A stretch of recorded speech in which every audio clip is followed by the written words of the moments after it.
Cattle turbane Draco, leaf gliders of Southeast Asia. At dawn in Indonesia, Malaysia, and the Philippines, a small lizard opens wings made of skin.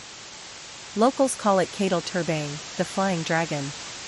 A tree-dwelling Draco that travels from trunk to trunk. Elongated ribs swing outward like struts, unfurling bright patagia that catch the warm air. A low-angle leap can carry a lizard far, with recorded glides reaching dozens of meters. While airborne, forelimbs grasp the leading edge, forming a composite wing for fine control. Colors, signals, and display.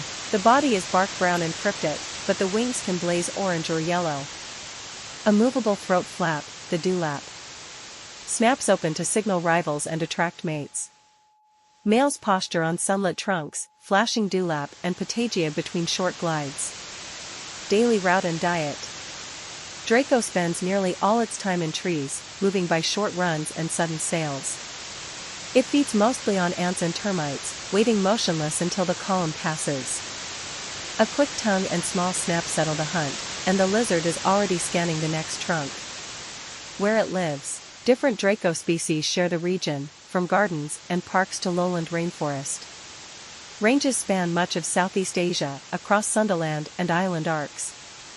On a calm morning in a village lane, one may spiral from mango to tamarind and vanish. Eggs on the forest floor.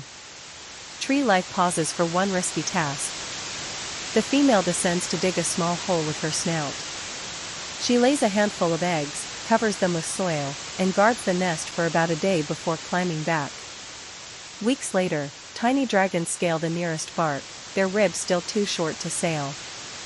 How a glide begins. The lizard shuffles to a launch point, lifts the head, and checks the breeze. Ribs flare, dewlap folds, tail becomes a rudder, and the body flattens into a living kite.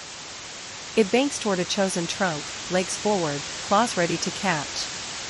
The patagia snap shut like closing fans, and the lizard is bark again. Living beside people.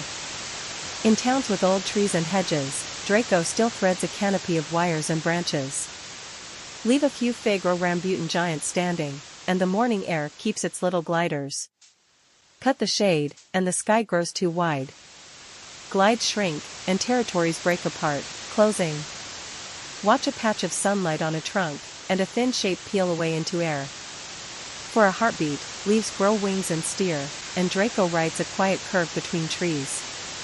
If we keep corridors green and unbroken, the leaf gliders will keep stitching the canopy, one measured launch, one soft landing at a time.